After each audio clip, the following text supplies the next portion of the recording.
Hello and welcome back to your own channel Indian Defense Analysis, where we bring to you all the latest development happening in the defense sector. The last year Galwan incident was a wake-up call for our armed forces. Before this, our defense strategy and preparation were focused on Pakistan. However, after the Galwan conflict, India's defense strategy almost became China-centric, and that's where we realized how much we are lagging behind China in all these spheres, including Army, Navy and Air Force. That's when a lot of modernization and procurement of weapons fast-tracked, and the results of the same are quite visible.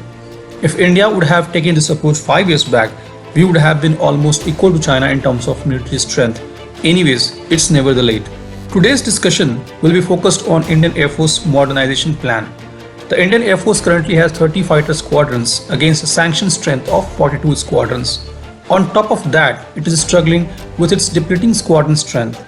Indian Air Force currently operate 120 Jaguars, which if not upgraded will be completely phased out by 2030.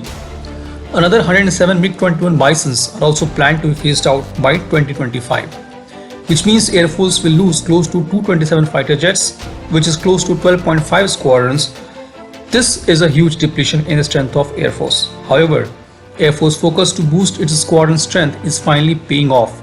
It is estimated to get close to 100 new fighter jets by the end of financial year 2022, that is by March 2023.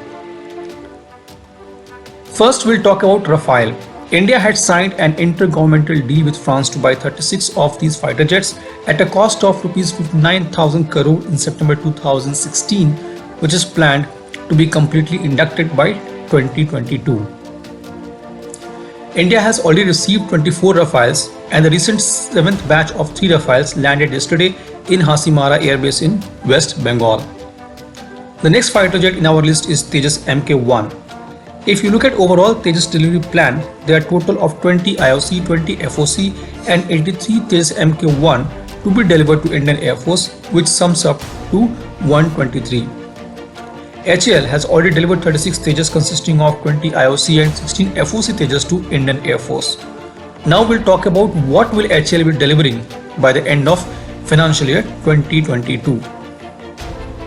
HAL will deliver 4 FOC variant of Tejas by end of this month to Indian Air Force. By the end of financial year 2021, HAL will deliver another 10 Tejas to Air Force. In financial year 2022, HAL will be delivering another 16 Tejas fighter jets.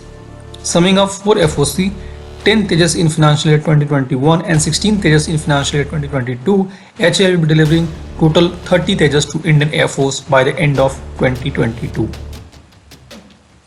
Next, we're talking about MiG-29 and Su-30 MKIs. Last year, Defense Acquisition Council has approved a proposal close to $991 million. The proposal includes procurement of 21 MiG-29s, licensed manufacture of 12 Su-30 MKIs and upgrading 59 MiG-29 fighter jets to UPG standard operated by Indian Air Force.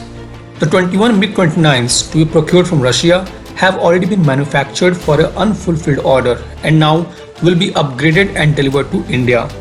These will add to the 3 MiG-29 squadrons in service with Air Force, which has already undergone an upgrade. The 12 Su-30 MKIs are meant to make up for the gaps in Su-30 MKI squadrons caused due to crashes over the years. India's decision to upgrade its MiG-29 fleet to UPG fit will give it better BVR capability and convert it from an air superiority fighter jet to a multi-role fighter jet. The MiG-29 UPG will have a radar, IRST and BVR and close combat missiles that will match the adversaries. In summary, Indian Air Force is going to get 36 Rafale, 30 Tejas, 21 MiG-29, 12 Su-30 MKIs, taking a total count to 99 by the end of financial year 2022. This was today's update. Please let us know what is your views about these in comment section. Feel free to post your comments and suggestions about any topic related to defense sector on which you want to hear from us. With this, I would like to say goodbye and Jai Hind friends. Please like and subscribe our video if you have not done already. We will be soon back with more interesting and amazing development happening in defense sector.